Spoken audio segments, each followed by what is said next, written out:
Assalamualaikum warahmatullahi wabarakatuh. Perkenalkan, nama saya Selvia Amanda dari kelas 10M. Saya akan menjelaskan tentang sejarah lahirnya Pancasila. Bahwa Pancasila yang saya gali dan saya persembahkan kepada rakyat Indonesia, bahwa Pancasila itu adalah benar-benar satu dasar yang dinamis, satu dasar yang benar-benar dapat menghimpun segenap tenaga rakyat Indonesia. Semua bangsa di dunia ini tentulah memiliki ideologi bangsa, termasuk juga dengan bangsa Indonesia yang mempunyai Pancasila sebagai ideologi bangsanya. Pancasila memiliki nilai-nilai yang terkandung di dalamnya yang berasal dari budaya bangsa Indonesia itu sendiri sudah ada sejak dulu. Selain itu, Pancasila juga merupakan sebuah perjanjian luhur bangsa Indonesia. Maka dari itu, Pancasila harus kita hormati dan harus dijunjung tinggi. Pada awalnya, sejarah awal Pancasila dirapatkan pada sidang BPUPKI pertama pada tanggal 29 Mei sampai pada tanggal 1 Juni 1945.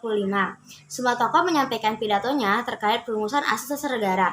Para tokoh itu diantaranya adalah Muhammad Yamin, Supomo, dan Soekarno. Ketiga tokoh tersebut mengeluarkan pendapatnya masing-masing. Yang pertama adalah Muhammad Yamin, berpidato pada tanggal 29 Mei 1945 yang merumuskan 5 asas dasar negara, yaitu pri kebangsaan, pri kemanusiaan, pri ketuhanan, pri kerakyatan, dan kesejahteraan rakyat. Sementara Supomo mengusulkan dasar Indonesia Merdeka yang berisi tentang yang pertama adalah persatuan, yang kedua adalah kekeluargaan, yang ketiga adalah mufakat dan demokrasi, yang keempat adalah musyawarah, dan yang kelima adalah keadilan sosial. Soekarno menyampaikan pendapat tentang rumusan Pancasila. Pancasila memiliki arti dalam bahasa Sanskerta yang dibagi menjadi dua kata, yaitu yang pertama adalah panca yang berarti 5 dan sila yang berarti asas.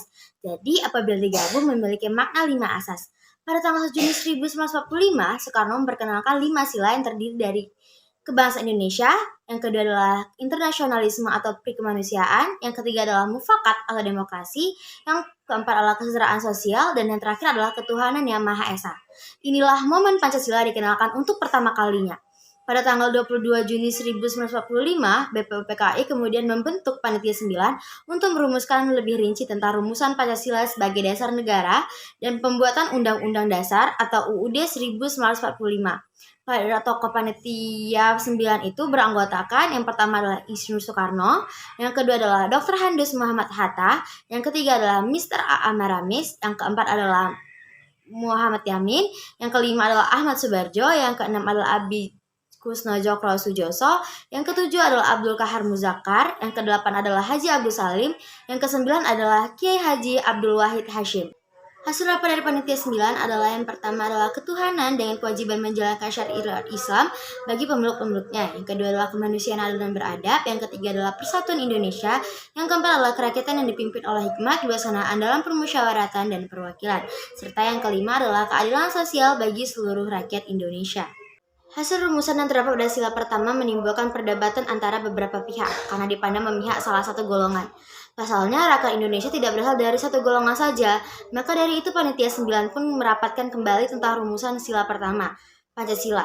Setelah melalui beberapa kompromi, tepat pada 1 hari setelah Hari Kemerdekaan Indonesia, yakni pada tanggal 18 Agustus 1945, Muhammad Hatta menyebutkan rumusan final pembukaan Undang-Undang Negara.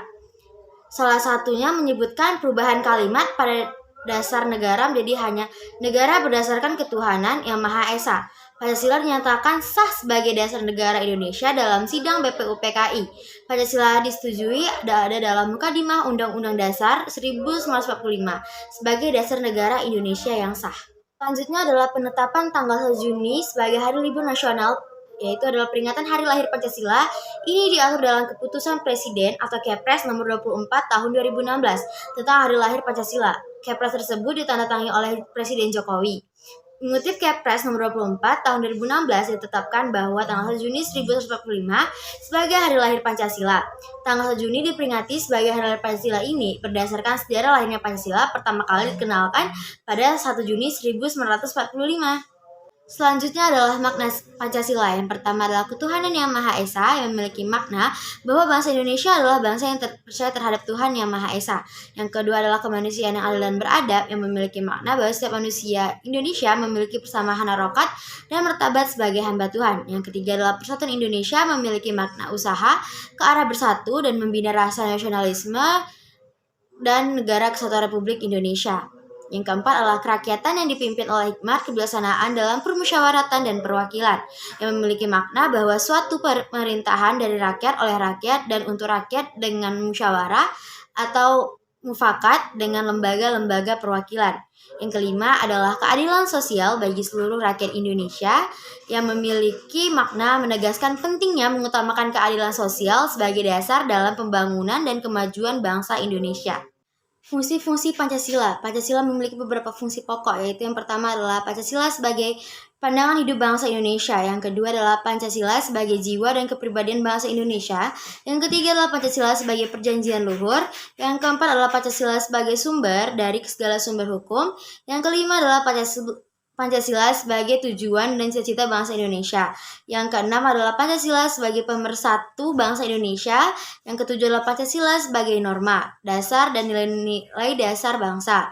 Selanjutnya ada fungsi Pancasila sebagai ideologi. Yang pertama adalah memperkukuh persatuan bangsa karena bangsa Indonesia adalah bangsa yang majemuk. Yang kedua adalah mengarahkan bangsa Indonesia menuju tujuannya dan membimbing dalam melaksanakan pembangunan. Yang ketiga adalah menjadi standar nilai dalam melakukan kritik mengenai keadaan bangsa dan negara. Yang terakhir adalah kedudukan Pancasila sebagai dasar negara. Yang pertama adalah Pancasila sebagai dasar negara adalah sumber dari segala sumber hukum atau sumber tertib hukum Indonesia. Yang kedua adalah mewujudkan cita-cita hukum bagi hukum dasar negara, baik hukum dasar tertulis maupun tidak tertulis. Sekian presentasi dari saya. Apabila ada salah kata, saya mohon maaf. Wabillahi taufiq wal hidayah. Wassalamualaikum warahmatullahi wabarakatuh.